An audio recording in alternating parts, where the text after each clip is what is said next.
Hello दोस्तों, मैं हूं ललित और आज हम बात करेंगे शिन पेन के बारे में, जिसको हम शिन स्प्लिंट और मीडियल टिबियल स्ट्रेस सिंड्रोम भी कहते हैं, एमटीएसएस।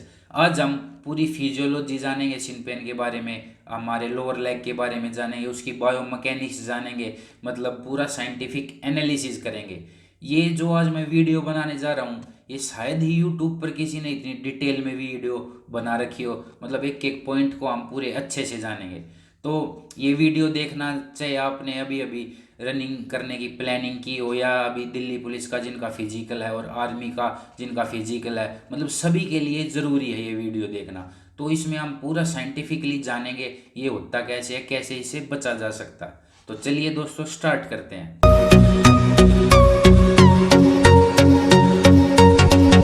इस वीडियो के आखिर में मैं जिन बच्चों का दिल्ली पुलिस का फिजिकल है, आर्मी का फिजिकल है, उनके पैरों में दर्द होने के बावजूद भी वो अपना वर्कआउट कैसे कंटिन्यू कर सकते हैं, उनको मैं एक बोनस टिप दूंगा और अपना फिजिकल क्लियर कर सकते हैं। होती है फिबुला, जो बड़ी हड्डी होती है उसको कहते हैं हम टीबिया, जिसको हम सिनबोन भी कहते हैं। तो दोस्तों, ये सिनबोन के अराउंड जो मसल्स होती हैं उनमें जो पेन होता है उसी को हम सिन पेन कहते हैं।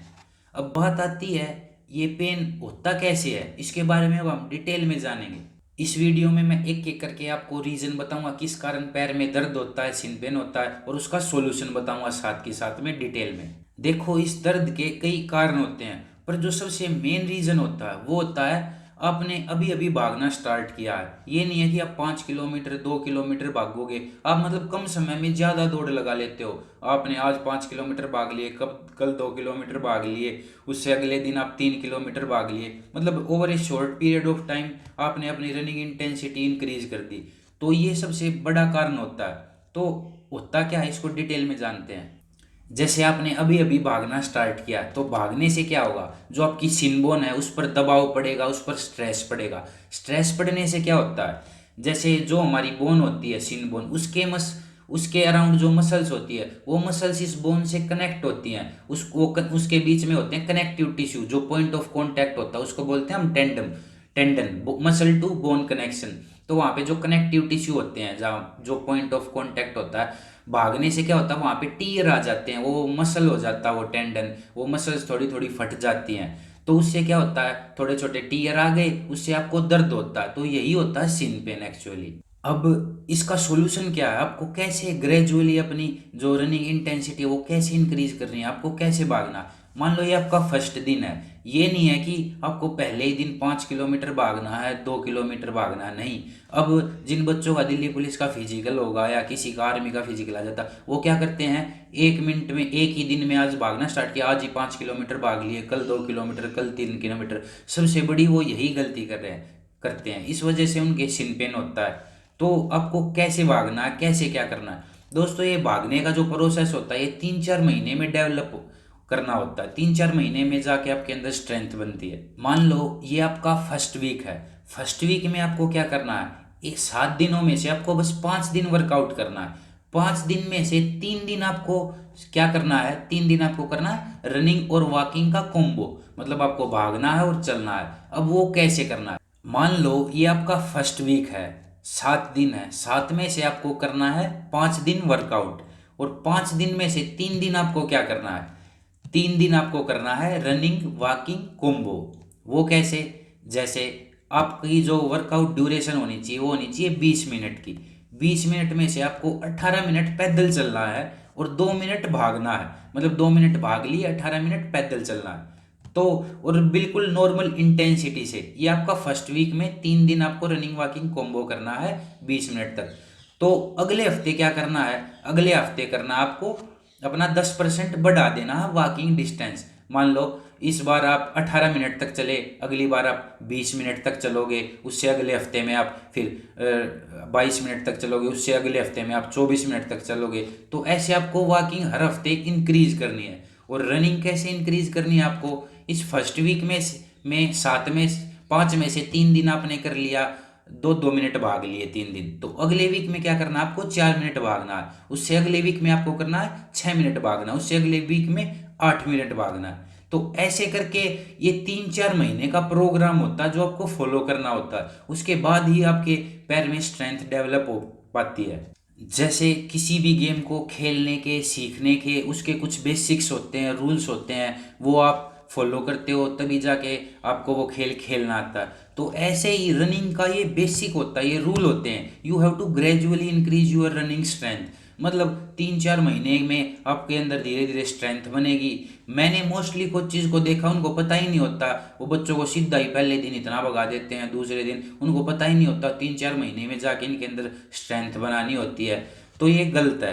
तो ये 3-4 महीने का एक प्लान फॉलो करते हैं।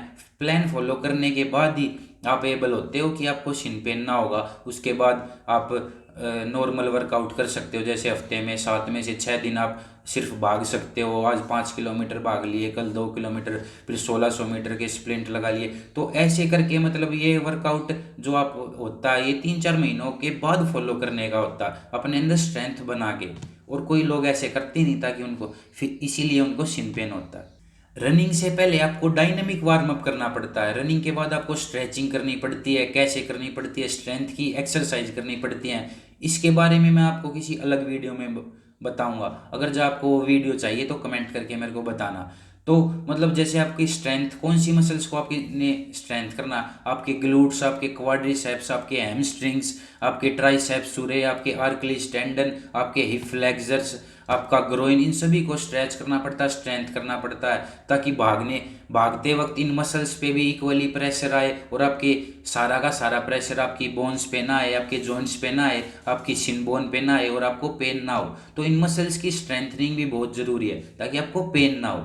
तो इसके बारे में भी मैं कभी अलग वीडियो में बताऊंगा कैसे करनी होती है। रनिंग का जो वर्कआउट होता है ना, जैसे आप बिगिनर हो, वो आपके पूरे सिस्टम को हिला के रख देता है। मतलब आपका ये एक फुल बॉडी वर्कआउट होता है। आपके जॉइंट्स पे काफ़ी प्रेशर पड़ता है क्योंकि आप एक बिगिनर हो और आपकी मसल्स इतनी मजबूत है नहीं। मतलब जो पैर की मसल्स है मैंने आपको बताई, आपके आर्कलिस टेंडन, आपके ट्राइसेप्स, आपके क्वाड्रिसेप्स, हैमस्ट्रिंग्स, हिप फ्लेक्सर्स, आपका ग्रोइन, ग्लूट्स, मतलब ये इतने स्ट्रांग होते नहीं। तो क्या होता है, आपके जॉइंट्स पे प्रेशर पड़ता है, आपकी बोन पे पड़ता है, तो मतलब इसीलिए शिन पेन हो जाता है क्योंकि इक्वली डिस्ट्रीब्यूट नहीं हो पाता सारा स्ट्रेस।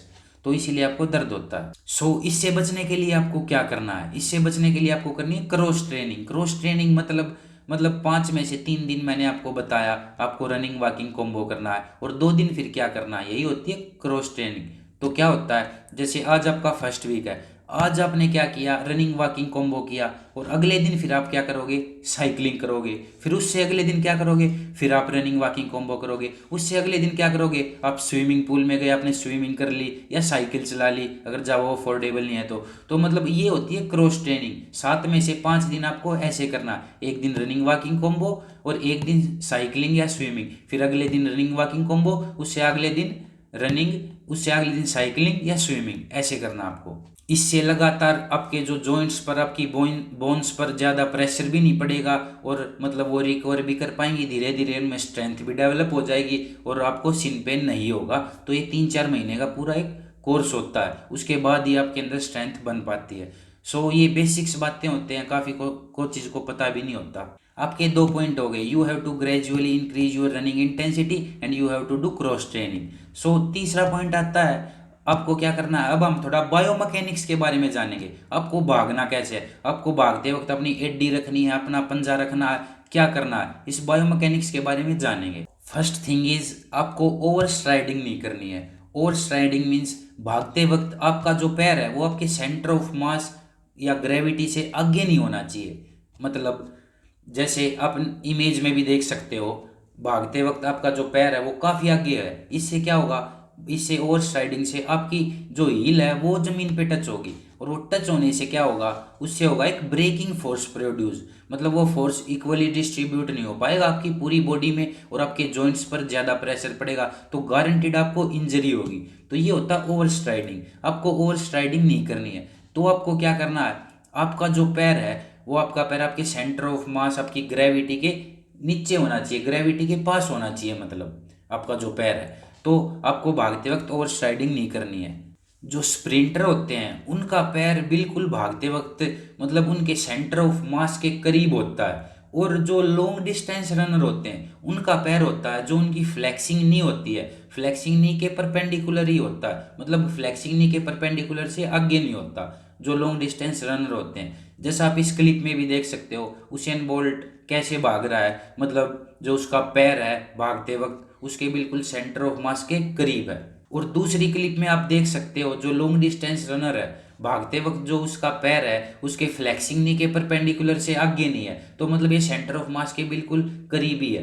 तो ये हो गया मतलब स्प्रिंटिंग और लॉन्ग डिस्टेंस रनिंग में, मतलब आपको अपनी हील स्ट्राइक नहीं करनी है, ओवर स्ट्राइडिंग नहीं करनी है। अब सवाल आता है आपको अपनी हील स्ट्राइडिंग नहीं करनी तो क्या आपको अपने पंजों पर भागना है? नहीं, आपको अपने पंजों पर भी नहीं भागना, अपने टोज पर नहीं भागना। उस पे क्या होगा, पंजों पर भागने से क्या होगा, आपकी जो काफ मसल्स हैं, ट्राइसेप्स हो रहे, उन पे मतलब ज़्यादा प्रेशर पड़ेगा, स्ट्रेस पड़ेगा टोटली। तो उससे क्या होगा, उसमें भी काफ़ी पेन होगा, मतलब वहाँ पे भी रप्चर आ सकते हैं। तो मतलब आपको ना एडी पे भागना है, ना पंजों पे भागना, ना आपको अपनी हील स्ट्राइक करनी है, ना आपको अपने टोज पर भागना। तो क्या करना, आपको अपना मिड फुट स्ट्राइक करना। You have to strike your mid foot.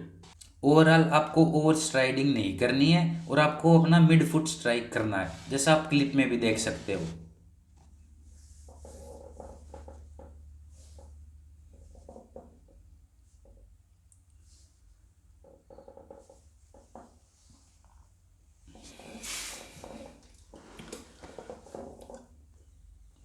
सो आपको ओवर स्ट्राइडिंग नहीं करनी, आपको अपना मिड फुट स्ट्राइक करना है। आपका जो पैर होना चाहिए वो अपने के सेंटर ऑफ मास के करीब होना चाहिए। और किन किन बातों का ध्यान रखना आपको, आपको भागते वक्त जो आपका स्ट्राइड है वो छोटा होना चाहिए।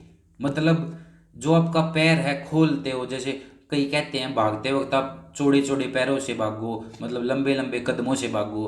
तो ये जो लोग ये बात कहते हैं उनको ओवर स्ट्राइडिंग के बारे में पता ही नहीं होता। क्यों? अगर जब आप लंबे लंबे पैरों से भागोगे तो आपका जो पैर आपके सेंटर ऑफ मास से ज़्यादा चांस है कि बाहर जाएगा, बाहर जाएगा तो ओवर स्ट्राइडिंग होगी, और स्ट्राइडिंग होगी तो आपको पेन होगा। आपको अपने फर्स्ट 2 वीक्स में तो बिल्कुल ही छोटे छोटे कदमों से भागना है, छोटे छोटे स्ट्राइडों से भागना है, क्योंकि ज़्यादा लंबे कदमों से भागोगे तो ओवर स्ट्राइडिंग होगी और उससे इंजरी के चांस ज़्यादा बढ़े। ओवरऑल आपको ओवर स्ट्राइडिंग से बचना है, आपको अपना मिड फुट स्ट्राइक करना है और आपके छोटे स्ट्राइड होने चाहिए, छोटे कदम होने चाहिए। तो इन बातों का आपको और ध्यान रखना है। अब और किन बातों का आपको ध्यान रखना है, जो आपके रनिंग शूज़ होने चाहिए वो काफ़ी अच्छी क्वालिटी के होने चाहिए, चाहे आप एसियस के लो, नाइकी के लो, रिबॉक के लो, वो काफ़ी अच्छी क्वालिटी के होने चाहिए। वो अच्छी क्वालिटी के होंगे तो वो आपकी बायोमैकेनिक्स में हेल्प करेंगे, भागते वक्त ज़्यादा प्रेशर नहीं पड़ेगा आपके जॉइंट्स पर, तो वो अच्छी क्वालिटी के होने चाहिए। और किस बात का ध्यान रखना चाहिए, आपको हार्ड सरफेसेस पे नहीं भागना है और ना ही अनइवन सरफेसेस पे भागना है, मतलब ऊंची नीची जगह पे नहीं भागना है, मतलब हार्ड सरफेसेस पे नहीं भागना है। और टाइम टू टाइम आपको अपने जूते भी चेक करते रहने चाहिए, उनकी स्पॉन्जीनेस कम हो गई है तो उनको बदल जो, और अगर जा कहीं से वो ऊंचे नीचे अनइवन और सरफेस हो गया उनका तो भी उनको बदल दो, आपको ये बायोमैकेनिक्स के लिए ठीक नहीं होगा। बायोमैकेनिक्स एक काफ़ी बड़ा टॉपिक है मतलब रनिंग के लिए, इसके बारे में डिटेल में अगर जो आप वीडियो चाहते हो तो कमेंट करके बताओ। और किस बात का आपको ध्यान रखना चाहिए, आपको अपने जूते के नीचे ऑर्थोटिक रखने चाहिए। उससे क्या होगा, आपको थोड़ी स्पॉन्जीनेस मिलेगी और वो आपके पैर को सपोर्ट करके रखेगा, आपकी बायोमैकेनिक्स में मदद करेगा। और अच्छे क्वालिटी के आपके जूते होंगे तो वो आपके पैर को ओवर प्रोनेट होने से बचाएगा। ओवर प्रोनेट भी मतलब एक इमेज देख के आप समझ सकते हो, इसके बारे में भी काफ़ी डिटेल में वीडियो बन सकती है, इसको कैसे ठीक कर सकते हैं। अगर जो आप वीडियो चाहते हो तो कमेंट करके बताओ। तो आपके ऑर्थोटिक लगा सकते हो, उससे आपको हील को सपोर्ट मिलेगा और आपकी बायोमैकेनिक्स टोटली ओवरऑल ठीक रहेगी और आपकी शिन पेन पे ज़्यादा असर नहीं पड़ेगा, ठीक रहेगी। अब हम बात करेंगे उन बंदों के बारे में जिनको ये शिन पेन ऑलरेडी हो चुका है और मतलब हो रहा है, वो इससे कैसे बच सकते हैं। सबसे पहले उनको क्या करना, 2 वीक का रेस्ट लेना। रेस्ट से मतलब रेस्ट से ही ठीक हो जाएगा ये, क्योंकि ये डिजनरेटिव नहीं होता। डिजनरेटिव मतलब ये टाइम के साथ बढ़ता नहीं है, बढ़ता नहीं है मतलब और ठीक नहीं होता, ये रेस्ट से ही ठीक हो जाता है। कोई प्रॉपर ट्रीटमेंट की जरूरत नहीं होती डॉक्टर से, रेस्ट से ही ये ठीक हो जाएगा। और क्या करना है, आपको दिन में 3 बार 15 से 20 मिनट तक बर्फ लगानी है। अगर जाइए आपको दर्द हो रहा है तो उससे क्या होगा, आपको तुरंत आराम मिलेगा और मतलब काफ़ी आपको रिलीफ मिलेगा। बर्फ लगानी है और 2 हफ्ते का रेस्ट करना है। और उसके बाद जो मैंने आपको प्रोसीजर बताए, ये 6-7 पॉइंट, ये सारे पॉइंट आपको फॉलो करने हैं 3-4 महीने के रूटीन के साथ। उसके बाद आपके अंदर स्ट्रेंथ डेवलप हो जाएगी। उसके बाद आप आपका नॉर्मल वर्कआउट स्टार्ट कर सकते हैं, जैसे प्रॉपर प्लान बना के जो कोचेज करवाते हैं वो कर सकते हैं। अब हम दिल्ली पुलिस के बच्चों की बोनस टिप के बारे में बात करते हैं। उनके पास मतलब ज़्यादा टाइम भी नहीं है रेस्ट लेने का, और ये 3-4 महीने का प्रोग्राम फॉलो करने का टाइम भी नहीं है। तो वो क्या करें ताकि उनका फिजिकल क्लियर हो जाए? उनको क्या करना है, जैसे उनको अब पैर में दर्द हो रहा है, उनको सबसे पहले तो 2 दिन का आज रेस्ट लेना है। रेस्ट के बाद आपको क्या करना है, तीसरे दिन आपको 1600 मीटर का टाइम नापना है, मतलब डायनामिक वार्म अप करके, और आपको अपना टाइम नापना है। टाइम नापने के बाद क्या करना है, आपको स्ट्रेचिंग करनी है, वो मैं किसी और वीडियो में बता दूंगा। तो ये करना है, 1600 मीटर का टाइम नापना। उसके बाद क्या करना है, क्रॉस ट्रेनिंग। सो ये सबसे मेन बात है। मतलब आज आपने 1600 मीटर का टाइम नाप लिया 2 दिन का रेस्ट लेकर, और उससे अगले दिन आप साइकिल चलाओगे दूसरे दिन, और तीसरे दिन क्या करोगे, तीसरे दिन भी आप साइकिल चलाओगे। साइकिल से आपकी शिन बोन पर ज़्यादा प्रेशर पड़ेगा नहीं, पड़ेगा नहीं तो क्या होगा, आपकी वो शिन पेन की जो मसल्स है वो हील हो जाएंगी, दर्द कम हो जाएगा। तीसरे दिन फिर आप इस लायक रहोगे कि तीसरे दिन मतलब चौथे दिन आप फिर से टाइम नाप सको। मतलब आज 1600 मीटर का टाइम नाप लिया, अगले दिन आपने साइकिल चला ली, उससे अगले दिन फिर साइकिल चला ली, उससे अगले दिन फिर टाइम नाप लिया, उससे अगले दिन फिर साइकिल चला ली। तो ऐसे 5-6 दिन आप कर सकते हो, रेगुलर साइकिल चला सकते हो और ये वर्कआउट फॉलो कर सकते हो, और आपको इससे काफ़ी मदद मिलेगी। अब साइकिल चलाने से क्या होगा, साइकिल चलाने से जैसे आपको दर्द हो रहा है, दर्द की वजह से आप वर्कआउट भी नहीं कर पाते और आपका टाइम निकलता रहता, फिजिकल आ जाता, क्लियर नहीं कर पाते आप। साइकिल चलाने से ना ही आपका टाइम वेस्ट होगा, मतलब आपकी सारी मसल्स ट्रेन हो जाएंगी पैर की, और मतलब आपके अंदर स्टेमिना भी बनेगा। ये सारे काम हो जाएंगे इस क्रॉस ट्रेनिंग के मेथड से। 1600 मीटर का टाइम नापो, 2 दिन साइकिल चलाओ, फिर टाइम नापो। इससे आपकी मसल भी ठीक होती रहेगी, आपको टाइम का भी पता चलता रहेगा। और साइकिल चलाओ, साइकिल आप आध घंटा 1 घंटा जितनी देर चला सकते हो चला लो, और उसके बाद अपनी स्ट्रेचिंग कर लो। तो ये बोनस टिप थी, ये फॉलो करो, गारंटीड आपको सफलता मिलेगी दिल्ली पुलिस के फिजिकल में। My best wishes are with you. Even मैं भी साइकिल चलाता हूँ, आप इस क्लिप में भी देख सकते हो। दोस्तों एक गलती मत करना, जैसे आपको पैर में दर्द हो रहा है और आप सिर्फ और सिर्फ 7 में से 6 दिन भाग ही रहे हो दर्द होने के बावजूद भी, उससे क्या होगा, आपको एक्यूट शिन पेन हो जाएगा, मतलब आपको स्ट्रेस फ्रैक्चर्स हो जाएंगे आपकी हड्डी में, मतलब और मतलब एक्यूट हो जाएगा, मतलब वो फिर रेस्ट लेने के बावजूद भी ठीक नहीं होगा। जैसे ओवरऑल जो शिन पेन होता है वो रेस्ट लेने से ठीक हो जाता है, पर अगर जब आप दर्द के बावजूद भी भागते रहे, मतलब इंटेंसिव वर्कआउट करते रहे, तो आपको मतलब पेन और ज़्यादा होगा, मतलब स्ट्रेस फ्रैक्चर्स आ जाएंगे, फिर रेस्ट लेने से बात नहीं बनेगी, आपको इसका प्रॉपर इलाज करवाना पड़ेगा। तो दोस्तों उस चीज़ से आपको बचना है। उस चीज़ से आप कैसे बच सकते हो, क्रॉस ट्रेनिंग से। So it is the best method you can follow to crack your Delhi police physical examination. Okay, ये जो वीडियो दोस्तों मैंने बना दी, शायद ही यूट्यूब पे किसी ने इतनी डिटेल में बताया हो। तो ये वीडियो सभी आम आदमी के लिए, जिसने रनिंग की प्लानिंग की है, भागने की जो सोच रहा है, मतलब सभी को देखना बहुत ज़रूरी है। इवन कई डांसर्स होते हैं, वो भी मतलब शुरू में जाते हैं जब उनको भी दर्द होता है, कोई भी मतलब अपने वर्कआउट में ग्रेजुअली इंक्रीज नहीं करते वो, तो उसको दर्द ज़रूर होता है। तो मतलब आपको ना ही मतलब एकदम से आपको ना वर्कआउट बदल देना है, ज़्यादा इंटेंसिव करना है, तो आपको ग्रेजुअली करना है, इन बातों का ध्यान रखना था। अगर जब मैं इस सब की समरी बताऊं तो समरी ये रहेगी, first of all you have to gradually increase your workout schedule. Okay, उसके बाद आपको क्या करना है, क्रॉस ट्रेनिंग करनी है। उसके बाद आपको ओवर स्ट्राइडिंग नहीं करनी, आपको अपना मिड फुट स्ट्राइक करना है। और उसके बाद मिड फुट स्ट्राइक करने के बाद क्या करना है, आपको जूते अच्छे होने चाहिए, आप ऑर्थोटिक्स भी यूज कर सकते हो। आपको नॉन इवन सरफेसेज पे नहीं भागना, ना ही हार्ड सरफेसेज पे भागना। तो इन सभी बातों का ध्यान रख के आप शिन पेन से बच सकते हो। तो ये वीडियो शेयर कर दो, मतलब जो भी रनिंग करने की प्लानिंग कर रहा है। अगर जब आपको वीडियो अच्छी लगी हो तो इसको लाइक करो, शेयर करो, कमेंट करो। मिलते हैं फिर किसी और वीडियो में, तब तक के लिए बाय बाय।